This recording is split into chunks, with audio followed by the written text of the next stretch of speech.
Visit forkpitch.com for curated content in a culinary marketplace. Hi, I'm Chef Joby for Fork Pitch, and today I'm going to be making souffle.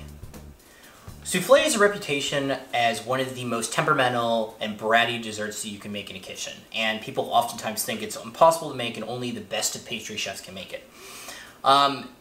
It's very temperamental, and I'm not going to pretend it's not, but if you follow a few key steps, you really shouldn't have too many issues with souffle.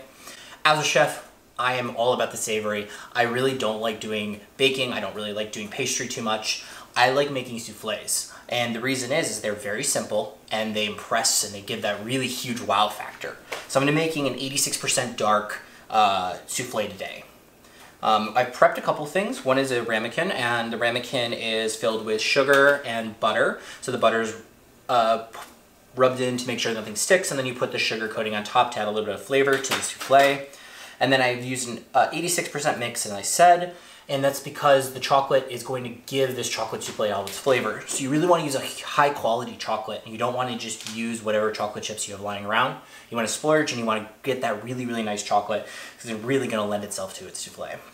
Souffle has another part that's very tricky to it, and this is really where the trick of souffle comes into, and it comes from this, which is the egg white mixture and the egg yolk mixture.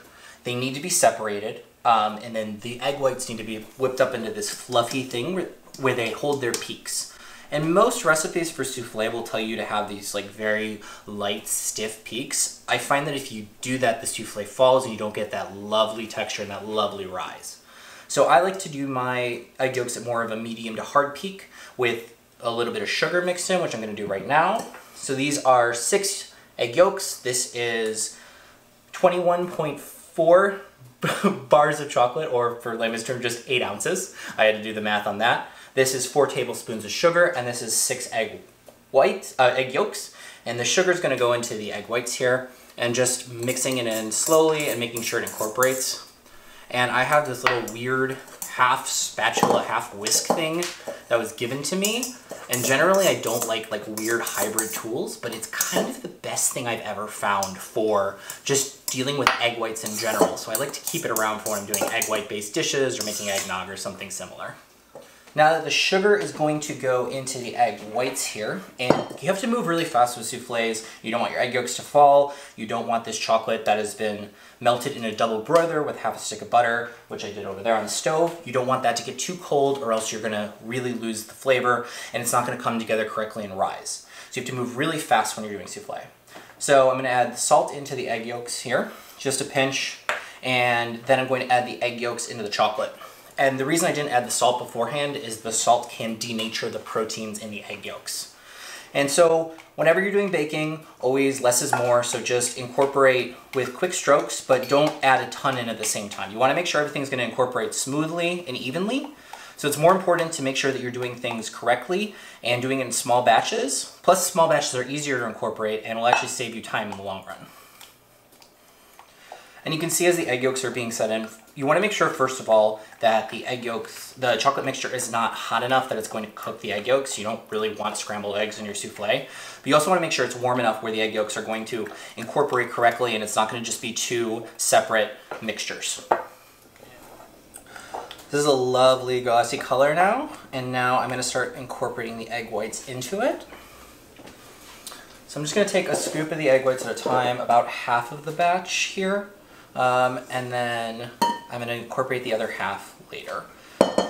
And so just fold them in and be very gentle on the folding. When you whip egg whites, what you're doing is getting a lot of air into them. And that gives them structure. It's going to give the souffle structure. It's going to give the souffle height. It's going to let it puff up. If you do not fold gently and you just mix this very, very brutally, you'll kill all of that air you worked so hard to whip into. And so when you whip egg whites, a lot of the times, most mixers, especially the ones I have at home, they don't reach the very bottom. So make sure you're not just scooping liquid egg white that didn't necessarily get whipped up into the bowl. You can always just leave that at the bottom. I usually actually use an extra egg when I'm making egg whites and yolks just because of that thing, and it's something I've noticed a lot and it comes up all the time. So to make sure I have enough, I just usually use an extra egg, and then I feel free and don't worry about leaving an extra little bit of white at the bottom of that bowl. Alright, so folding this in again. And you can kind of see like these big air pockets coming together. And it's just a slow rotation. You don't want to crush that. You just want to go nice and slow and bring it all together. So once the mixture is nice and homogeneous and you can see that it's all one color, you're going to push them into the ramekins. For this particular recipe, I brought out 8 ramekins. I'll be honest, this is my first time using them of this size, so I don't know if we're going to get 8, or I might have to butter and sugar some more, or maybe we won't get 8, but it's going to be interesting. So 8 worked out pretty damn good. For a souffle especially, you want to make sure that the cups are filled to the top so you get that really nice effect. And then the thing I'm going to do here is, a warning for a little bit of noise, I'm going to bang these down to make sure that they're settling and none of the air bubbles are underneath. And that's going to make sure that they rise properly. And you can see already, a bunch of the air came out just from that banging. And another thing that's really good with souffle is you just take your finger and you make sure that that rim on the ramekin is around. And that allows air to penetrate at the bottom and make sure that the souffle is going to puff up really nicely. And I'm going to do that for all 8 of them. All the souffles have been leveled out. I got one monster souffle, and this was just because I didn't really want to waste any of the batter. So we're going to see. That'll probably turn out nice. It might fall over in the oven, which is okay too. It'll still be delicious, but the rest of the souffles are really going to be the ones that have that beautiful rise. These are going to go into an oven. I have it preheated to 400 degrees. And for souffles in particular, the big thing about them is you need the steam in the oven to make them rise and make them beautiful and puffy. So when I put them into the oven here, I'm going to move really quickly because I don't want that oven heat to escape. And then I'm going to drop the heat down to 375. And the reason it's at 400 is because when I open the oven, you lose about 50 degrees of heat, and you need them at 375 to rise properly. And then once they're in the oven, it's going to be about 9 to 15 minutes, depending on just how much puff they need. But more importantly, you cannot open the oven door. The #1 reason that a lot of souffles fail is people open the oven door and they let all the steam that is built up in the oven out, and that is what makes your souffles puff. So you have to be patient, and if you're going to check them, turn your oven light and just kind of lean down to do it. It's been 12 minutes since the souffles went into the oven, and I'm going to pull them now. And as you can see, they have risen beautifully. They have a lot of air in them. They have a beautiful texture. This one especially is really cool. And that was the one that I overfilled. So that tells me in the future with this, I can actually fill the ramekins even more to get that gorgeous height and just really, really cool texture.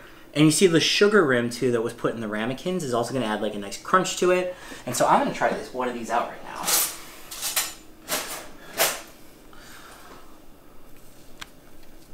So break into the center of it, and the center of it is still just perfectly moist. And look at that. Just a beautiful lava center.